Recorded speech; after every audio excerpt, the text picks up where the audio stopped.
Hi guys, hope everyone is doing really well. Today I've got some interesting items to show you. I joined the Missouri Valley Wrench Club thanks to my good friend Leslie, and it's been going, I think, since 1985. Unless, no, that's a farm museum, isn't it? It's been going a long time anyway. And I joined the Missouri Valley Wrench Club, and in there's a directory of all the members, and there was one member who was from the UK, and that was Alan, a good friend of mine, Alan. So I contacted Alan, and we've been friends ever since. He's got a magnificent collection of adjustable spanners. He's been collecting for about 40 years. And Alan came to visit me recently for the very first time. You might remember he gave me this beautiful Sappho, which is a Belgium design, which he got in actual Belgium. And they also gave me a wonderful Niels Patent reversible jaw wrench. And I gave him a bunch of unusual wrenches for his collection.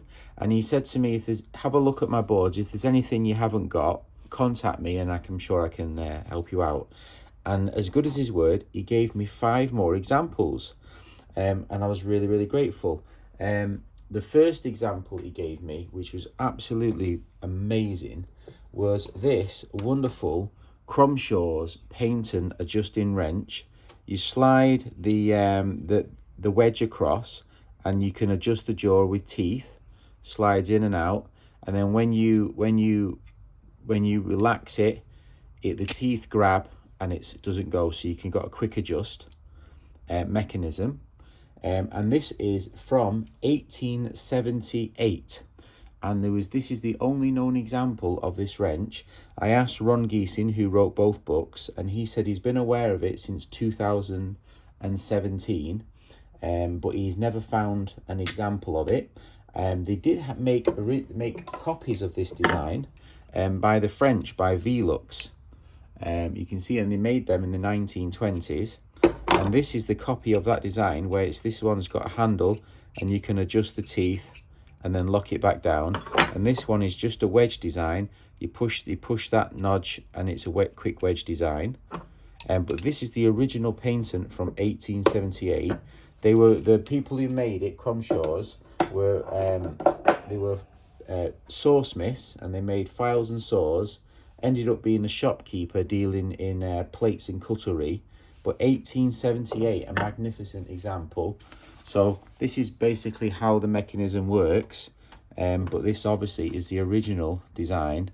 And these are the 2 sort of 1930s copies of that design.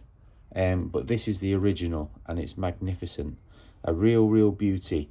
So thank you very much, Alan. I'll treasure that. I think that's a very unusual and very rare surviving example of an early British wrench. So magnificent.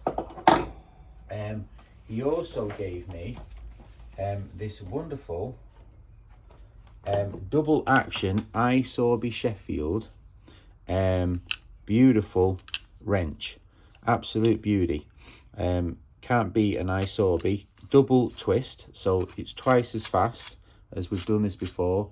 Much faster to open and close, but obviously a more complicated design and more expensive to make. I do have 2 sizes of this already. I've got this iSorby Chas Marples here, and this smaller, rather pitted version. So I have 3 sizes of this now, which is magnificent. Ron Giesing featured this in his second book, and I think it's patented. Where's the date on that? I'm sure it's somewhere. I think it's about 1884. 1883 is this when it was made. And it's a very nice, interesting design with a double twist mechanism. Ron has an 11-inch. I'm not sure what size is mine now. Let me have a look. Get my tape measure out. So this one is a 14-inch. This one, oh no, it's the other way around. This one is a 12-inch. This one is an 11-inch. So this is the one Ron's book. And this one here is a 9.5-inch. So 3 examples there. Really nice. Also, there was this example here, which I got on eBay recently, and it's a quick adjusting, and I bought it just purely because I haven't got the size of it. It's a quick adjust mechanism, and I'm not quite sure how it works. Also, a wonderful surviving Western Patent Timmins and Son, which is one of my favourite wrenches. I do have this size already, but he kindly let me have it because I really like this design, and it's to me it's a very special design.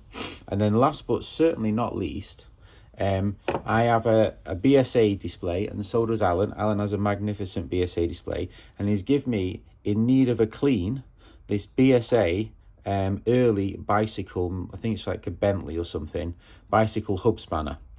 So I'm going to clean this up, but today I'm going to put it on the board to show you what it looks like with the rest of the set and get these put away.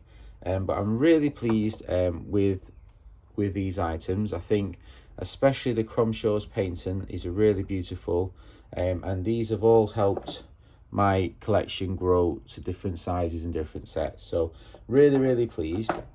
So a big thank you to Alan. Hopefully you enjoy this video. I'm going to try and get these put away, neat and tidy, away nice and away, and put them with their friends.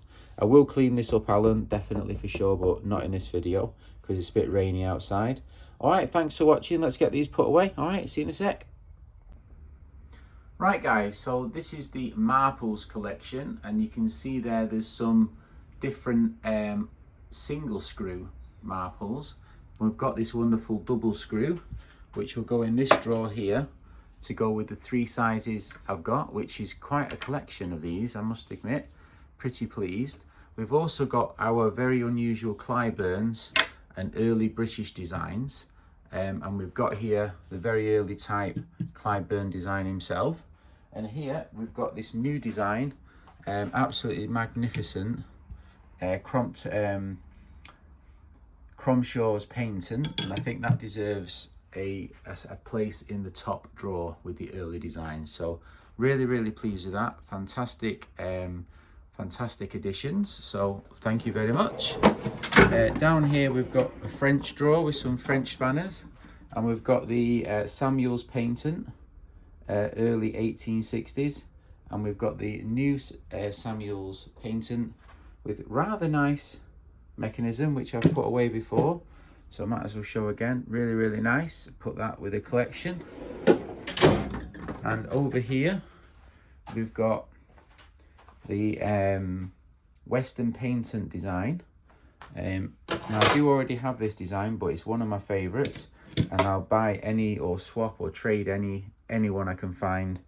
I believe 6 of those is the largest concentration of those there's ever been since the manufacturer, because they're very unusual and very early. So really pleased with that. Super duper. And then last but not least, we've got some British designs here, and we've got these early leather type designs, and we've got this Neil's painting example, and we can pop that in there with the rest of them. So really nice. Let's go to the other workshop and get them put away. So right, guys, I'm in the shed at the back, and when my good friend Alan came, he noticed that there was one missing just here. He said, "Oh, I've definitely got another one of those which will fill your spot." So this is the other size, the larger size, and then there's a smaller version, and I just put a hook in the wall there. So now I've got both sizes. So thank you, Alan. That looks fantastic. I will clean it in the summer, I promise. So definitely just need to find the small BSA, and that'll be a great addition. I think that one, the smaller one, is much rarer than the bigger one, and I didn't even know Alan had a spare of those. So thank you, Alan. Really appreciative. Also, last but not least, we've got a German example which I found on eBay. I have 3 sizes already, and this is the 4th size, so that was a 10-inch, so I've got a 6, 8, 10, 12. Don't know if they went any bigger or any smaller, but that's quite a nice set of those German ones. I was pretty pleased with that. So yeah, overall, Alan was very kind to let me have some of the items off his board. He's been collecting for a long time. His boards are magnificent and a wonderful addition, a wonderful collection. Super pleased for the BSA. I think that really helps the display, a bit of symmetry, and really pleased with the eBay find as well. All right, hopefully you've enjoyed this video. Big thank you to Alan. Put in the comments which is your favourite. Take care, bye.